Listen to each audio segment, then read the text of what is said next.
தாம்பரம் அடுத்த முடிச்சூர் அருகே கஞ்சா பிரச்சனையில் ஏற்பட்ட முன்விரோதத்தில் 18 வயது இளைஞர் ஒருவர் கொலை செய்யப்பட்ட சம்பவம் அதிர்ச்சியை ஏற்படுத்தியுள்ளது. முடிச்சூர் அருகே உள்ள வரதராஜபுரத்தைச் சேர்ந்தவர் சந்தோஷ்.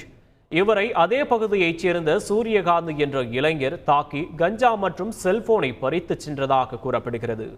இதனால் இருவருக்கும் இடையே முன்விரோதம் இருந்து வந்த நிலையில் முடிச்சூர் பகுதியில் உள்ள காலி மைதானத்தில் வைத்து தன் நண்பர்களுடன் சேர்ந்து சூரியகாந்தியை ஓட விரட்டி அரிவாளால் வெட்டி இருக்கிறார் சந்தோஷ். அப்போது சூரியகாந்தியின் சகோதரர் மற்றும் உறவினர்கள் ஒன்று கூடி சந்தோஷையும் அவரது நண்பர்களையும் சுற்றி வளைத்த நிலையில் சந்தோஷ் தரப்பினர் தப்பியோடியுள்ளனர்.